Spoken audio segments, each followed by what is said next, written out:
All right. All right. Good afternoon. Welcome to GratiTube TV. I'm Jason Caras. And I'm Frank Clark. The mission of GratiTube TV is to spread the concept of gratefulness and to help people make more meaningful lives for themselves. Yeah. Basically, we've already done one show. You can check it out on GratiTube TV on YouTube. If you get a chance, please subscribe to our channel, and that way you'll be able to see more of it, and obviously it'll help promote the show. Basically, the format of the show is 5 different series. We're going to do GratiTube TV for entrepreneurs, for relationship, for health and fitness. We'll also be doing it for finance and personal and professional development. Our first episode was based around personal and professional development, and please check it out. Our second one today is also in that personal and professional development section. We're going to be talking about interpersonal communication and how it's affected and how it's being minimized in the wake of recent technology. Yep. So, and the first show was a little all over the board. Today's going to be a little bit more focus on interpersonal communication skills and the threat of technology and so forth. But what we're going to do is kick off every show with a GratiTube of the week or GratiTube for the show. And why don't you kick it off? Yeah, okay. So what I'm grateful for, other than sitting next to this ugly mug, is this last Saturday, I had the blessing of being part of my daughter's wedding to my new son-in-law, Jason. And not this Jason, but a better Jason. And so I'm very, very happy, very blessed to have a new member of our family, Jason Weigel. And my daughter is now a married woman, so very proud of that. Looking forward to the next chapter of that life. Nice. And nice. you? Yeah. So mine is dedicated to the, well, first and foremost, my kids and so forth. But my big gratitude is that our company underwent a massive project, the largest in our company's history. We had over 400 people in this country of Canada, covering the entire country. 5 time zones, 2 different languages being spoken, over 62 locations. It was an all hands on deck, and people really pulled out their 212, their best efforts. They dug in, they worked insane hours, and they did it incredibly well. So I'm really grateful to all the souls that put their time and effort and attitude into making that a success. Cool. Great company. Good people. So again, let's kick it off here. Again, our topic is about interpersonal skills and how they're being affected, especially around language. And I find this to be very intriguing because, I mean, let's face it, we have become a society of social media and shortcuts, if you will, especially to communication. We text, we email, occasionally maybe we might FaceTime somebody. There's a lot of power in proximity, and there's a lot of power in interpersonal skills that are being lost, in my opinion, given the new technology. I mean, the fact that this show, actually, this is take 2 of our second show. And the reason we didn't run with the first one is because Jason and I were 1,500 miles away. We tried doing it via Zoom, and granted, it was... I could see him and we could talk, and you could get that feel for it, but there's greater proximity here. So the emotion, the ability to connect better, obviously exists when you're closer to another human being. Now, we may have to do that again. I'm sure we will. We will have to use Zooms and so forth, especially as we have guests that are located around the world. But whenever possible, the point is, whenever possible, do it in person. It's so convenient. I find myself, trust me, I find myself wanting to send a text because I don't have the time for a conversation. I get that. We all have reasons why we use text and email, and we'd love to avoid a long conversation that you don't have time for. But we are losing the skill of communication in this process. So, it's an art form. And it's not about just talking, it's about listening and watching. You get to see body language, facial expressions. You can see if somebody's actually accepting an idea that you're presenting with their facial expressions, right? Yeah, well, exactly, like when he goes on and on and on and on, he can see me fall asleep at the table here. Yeah. Then I have to mix it up. But, to get a little crazy. Yeah. But again, the point is, on our phone, somebody calls in and you can push them to a text message rather than answer the phone, right? You can express through email dissatisfaction. People are, Facebook tough, if you will, right? They can get and sit on their keyboards and express things that they wouldn't normally do face-to-face. Right. I mean, it went from telephone tough guy to internet tough guy. Internet tough guy, yeah. I mean, hell, I remember, back in the day of the rotary phone, although I don't, I'm not looked that old, but back in those days of rotary phone, even just to call somebody, like you wanted to call a girl for a date, okay, well, you couldn't just text her. You couldn't just, shoot her a quickie message. You had to go through the dad on the other end of the phone. You had to call and you had to get grilled because the dad would answer the phone, then he'd put you on with the brother, and then you actually have to talk to the girl, right? So you got the Spanish Inquisition right out of the gate, But still, you had to. Oh, you're calling for my daughter? No, she's in the bathroom doing number 2. Goodbye. Can I have her give you a call back? Goodbye. You get the point, though. I mean, it's so important. I mean, think about it. If how an email can just misinterpret the message that you're doing. In my company, I have a very strict rule about this, and that is, email is only to be used for one of two purposes, and that is to express joy, or that is to, go over the details of whatever the subject matter is. And it's just the details. Here's the facts, and here's something good. Anytime that there's a negativity or a tone of negativity in email, my automatic response is, no, let's end game this. Let's pick up the phone and let's end game this right now. Because they spiral out of control. They really do. They really do. Yeah. And think about it. Like if you're going to ask somebody something important, like for a raise, if you were going to ask for a raise, you wouldn't send it in an email. You'd do it face to face, right? And also, I heard this back. I'm not sure who said it, but everything you say is a public speech. And if you consider everything you say as a public speech, you choose your words carefully, and you choose your moments carefully. You choose when they are in person and when they are in writing, text, email, whatever. Right. I mean, there's a lot of points. You can check out Dale Carnegie, in the 30s, wanted to, win friends and influence people. Obviously talked about being a good listener, right? Don't criticize, don't condemn, don't complain. Look at things from other people's point of view. Oh, look at things from other people's point of view. Go figure. Especially in this day and age. It seems like the world's gone mad. We were incapable of looking at other people's point of view. Exactly. And again, it becomes very easy to misinterpret the message that you're trying to send. Right? Even just, using certain adjectives. How do you feel today? I feel good. If I write that, I feel good. And I just use one word. Good.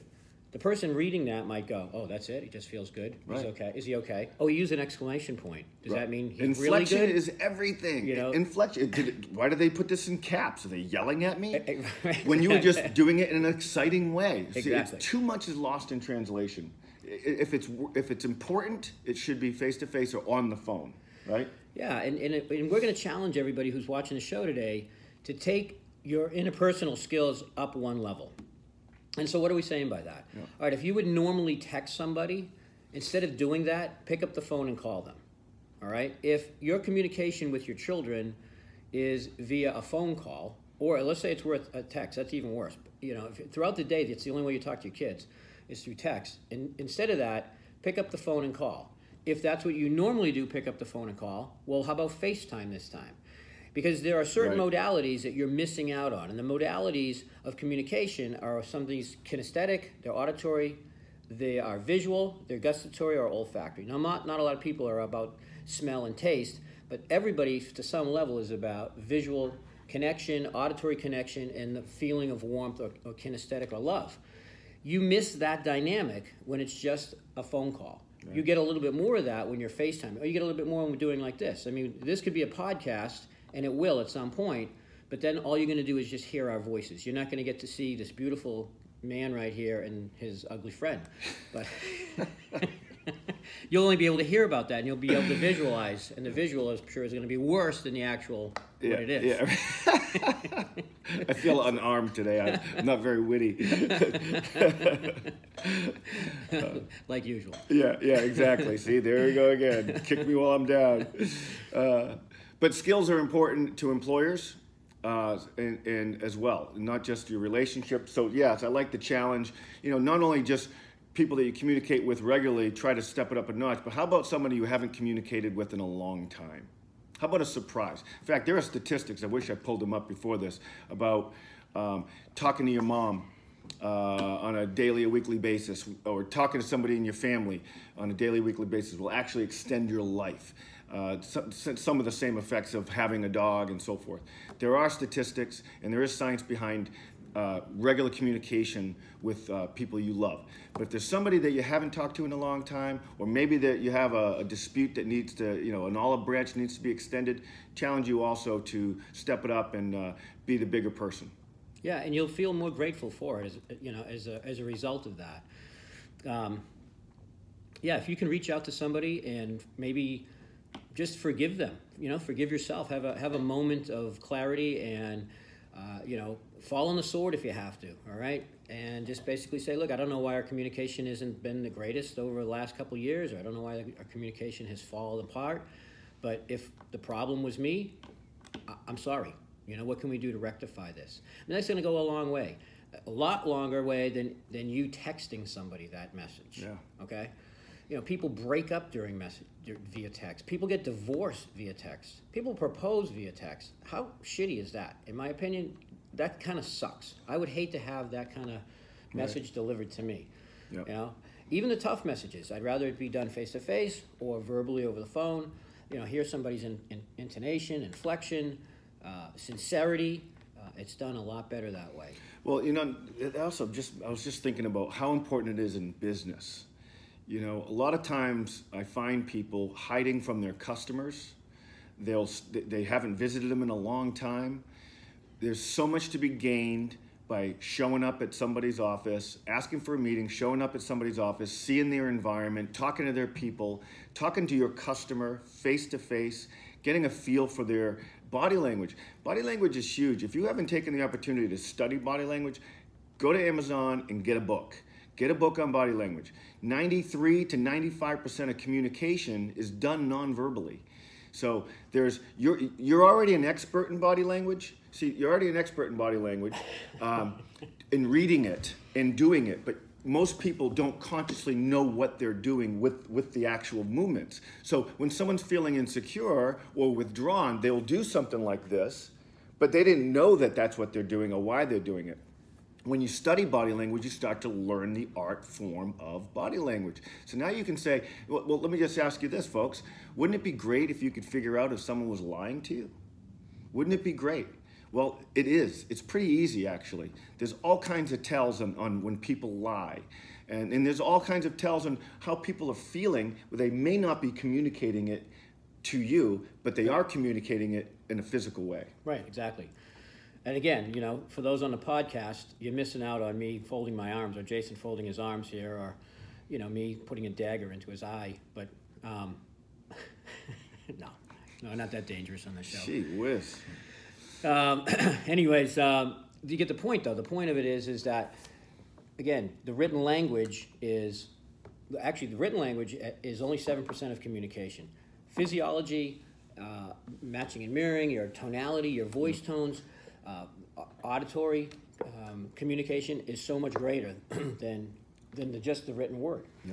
So again, you're missing out. You're only getting 7% communication if all you're going to do is text or email.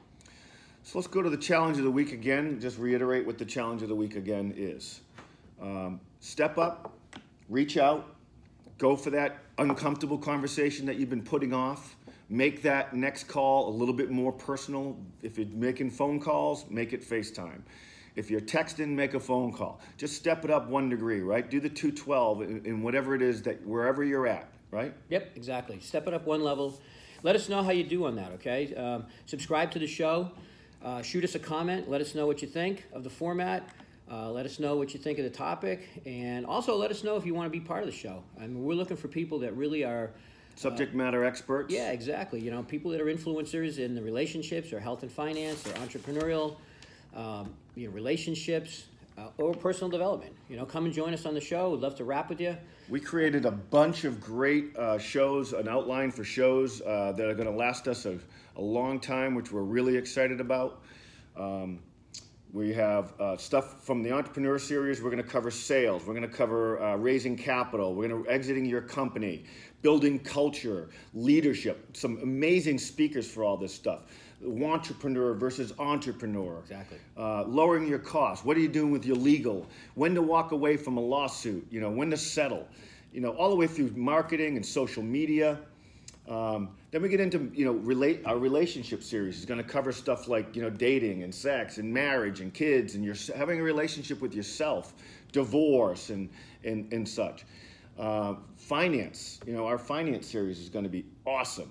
We have some really good experts that we're going to be having on, from wealth management to just budgeting. Budgeting, right? Investing, theories about money, your personal agenda about the way you look and feel about money. You know, what is your moral compass about money and wealth and success and poverty and all of those things? It's really important to understand that and get dialed in on that. Yep. You know, in the health and fitness area, obviously nutrition is a big part of it. What are you doing for diet? Discipline. You know, what is your commitment levels and how can you raise those commitment levels to stay more focused and healthy? You know, different types of medical treatments, how you manage your pain. Right. You know, different types of treatments like acupuncture and chiropractic care and holistic healing and, you know, paleo diets and all. You know, what's the benefits, a plus and minus of that? We're going to have speakers on to talk about that, and we're going to welcome your opinions and on that. Yep. Okay. And then lastly, on the personal development side, we got a whole bunch of stuff to talk about. You know, all the way from dream boarding and goal setting and identifying self-limiting beliefs and the 6 human needs that Tony Robbins talks about, the spiral dynamics that, you know, Frank is getting really well versed in. Even how to write a resume, right? Yeah, just personal development and, you know, professional development as well. So check out those series and stay tuned to the show. We really appreciate you guys watching us today. And again, subscribe to it. GratiTube TV on YouTube. Looking forward to your feedback and looking forward to a long series of shows with you. And stay grateful today, okay? And I'm Ron Burgundy.